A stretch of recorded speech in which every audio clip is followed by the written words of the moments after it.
In this video, I'm going to share with you the number one secret you need to know that will make you excited to wake up early in the morning, and I'm going to do it by sharing with you a personal story.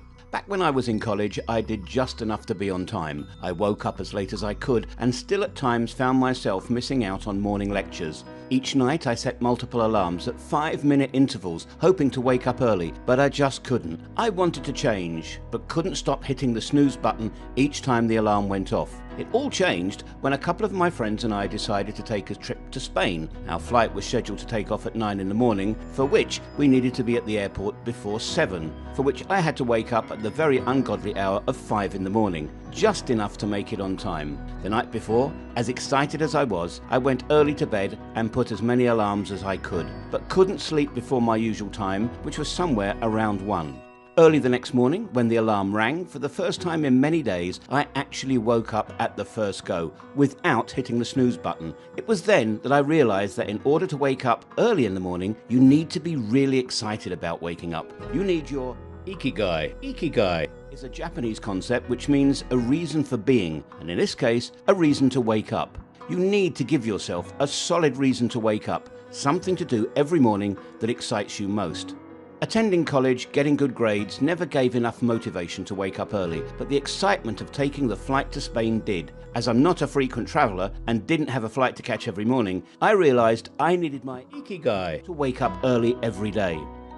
I began to list down the things that I could be excited about every morning. Luckily, I enjoy reading self-help books, but because of my college and part-time job, I was not getting enough time for it. I decided to give this a try. Today, I'm not only excited to wake up at 5 a.m, but I'm also able to complete reading one book a week on average. Your ikigai could be anything: your long-lost hobby, a new skill you wish to develop, or anything that gives you a solid reason to be excited about. The best way to find your ikigai is by asking yourself this one simple question. If I had more time, what are the things I could do? You may come up with multiple answers, so select the one that excites you the most. It's a task you need to complete before you start your day, because the whole world is quiet and you have ample time for yourself to pursue the activity you are excited about, which will eventually help you to have healthy social connections, to challenge yourself in a good way, to relieve stress, to be fit, to be creative, and to ward off depression. To successfully make this advice into a habit, you will need to be consistent with your pre-bedtime and post-wake-up routine for at least 30 days. Having a proper pre-bedtime routine will help you to calm down and make your body ready for sleep.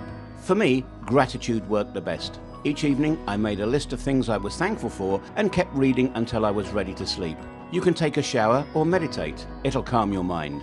The most important trick here is to avoid screen time. Instead of keeping alarms at regular intervals, just keep one alarm and keep your alarm clock or your phone away from your bed.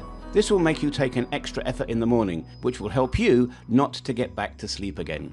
The most important wake-up routine is avoiding hitting the snooze button. If you snooze, you will lose. After waking up, take a shower and make yourself ready for your activity. It's very important to start with your activity each day at a fixed time in order to develop that much needed self-discipline. Assuming you want to start with exercising, the first 10 days of exercising will be both physically painful and mentally challenging. Every single day, you'll fight a constant battle in your head with the voice of mediocrity telling you it's okay to quit. You may have your voice telling you, I've been doing pretty great and I can afford to take a day off. And you actually do take a day off. Then the next day you'll feel more lazy and eventually you will quit. Do what's right, not what's easy. Days 11 to 20 will be slightly less painful. You may not like it, but you'll not hate it either. You'll start forming the habit of exercising every day and it will no longer be a scary thing. And in fact, you'll feel normal to wake up and exercise. Days 21 to 30, you'll start enjoying. You will no longer battle with negative thoughts and you'll realize that the new habit of waking up and exercising has been formed. Follow this 30-day cycle with your ikigai and your chances of giving up on it will really come down. You could also find an accountability partner and motivate each other. Usually when we wake up, the first thing we do is to check Facebook or WhatsApp. Then we rush to get ready and our mind is filled with constant worry of things that we need to do, where we should go, who we should meet. This makes our mornings hectic, but on the other hand, giving yourself a reason to be excited about waking up early will not only reduce your morning stress, but it will also give you an opportunity to feel fresh and positive throughout the day.